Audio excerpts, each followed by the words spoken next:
దేవునికి స్తోత్రము. అనుదిన దేవుని వాక్య ధ్యానమునకై ఈరోజు 2024 సంవత్సరము మే నెల 14వ తారీఖు. ఈరోజు ధ్యాన వాక్యము పరిశుద్ధ గ్రంథము నుండి లూకా సువార్త 15వ అధ్యాయము 7వ వచనాన్ని మనం ధ్యానించుకుందాము. మారు మనస్సు పొందు ఒక పాపి విషయమై పరలోకమందు ఎక్కువ సంతోషము కలుగును. ప్రియ దేవుని బిడ్డలారా, ఈరోజు ధ్యాన వాక్యము మారు మనసు పొందు ఒక పాపి విషయమై మనం ధ్యానించుకుంటున్నాము. ప్రభువు ఆయన యొక్క ఆనందము పరలోకములో అది ఆనందమగునని లూకా సువార్తికుడు 15వ అధ్యాయము 10వ వచనంలో వివరిస్తున్నాడు. మారు మనసు పొందిన పాపి విషయమై పరలోకములో ఎక్కువ సంతోషము కలుగునని నేటి ధ్యాన వాక్యము చెప్పుచున్నది. అంతేకాదు, మారు మనసు అక్కరలేని 99 మంది నీతిమంతుల కంటే మారు మనస్సు పొందిన పాపి విషయములో ఎంతో ఆనందం కలుగునని పరిశుద్ధ గ్రంథము సెలవిస్తుండగా, మారు మనసు ఎంత విలువైనదో మనం గ్రహిస్తున్నాము. మారు మనసు పొందాలంటే మొదట విశ్వాసము కలిగి ఉండాలి. విశ్వాసులకు లభించబోయే ప్రతిఫలం ఏమిటంటే దేవుని పాలనలో జీవించడమే విశ్వాసులకు కలిగే ప్రతిఫలం. దేవుని పాలనలో జీవించడమే అని పరిశుద్ధ గ్రంథం సెలవిస్తుంది. విశ్వాసుల పేర్లు పరలోకములో వ్రాయబడతాయన్న విషయాన్ని అపొస్తలుడైన పౌలు గారు హెబ్రీలకు రాసిన పత్రిక 12వ అధ్యాయం 23లో తెలుపబడి ఉన్నది. పూర్వము ఏశావు ఒక పూట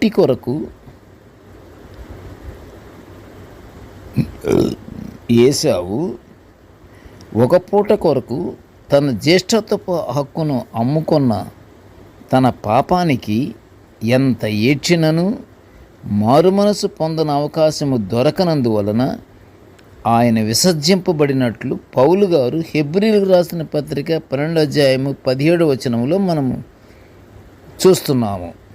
గనుక ప్రియ సోదరులారా, దేవుడు అనుగ్రహించిన తలాంతును ఎవరేని తన సొంత ఆడంబరాలకు అట్టి తలాంతును వదులుకున్న వారికి దేవుని యందలి పాలనలో జీవించుటకు అవసరమై ఉన్న మారు మనసు పొందుకునే అవకాశము లభించదు అని గుర్తెరిగి దేవుని యందు భయభక్తులతో మారు మనసు కలిగి ఉండుటకై దేవునికి నిత్య ప్రార్థనలతో గడుపుదాము.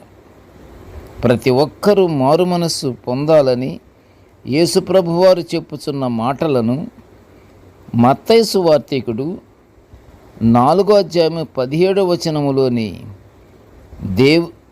యేసుప్రభు వారి యొక్క ప్రకటనను చదువుకొని జాగ్రత్త పడి మనము మారు మనసు పొందుకుందాము.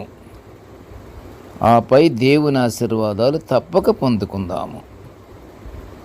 ప్రార్థన చేసుకుందాము. కృపగల నాయన, జీవం గల తండ్రి, నీకు స్తోత్రములు నాయన.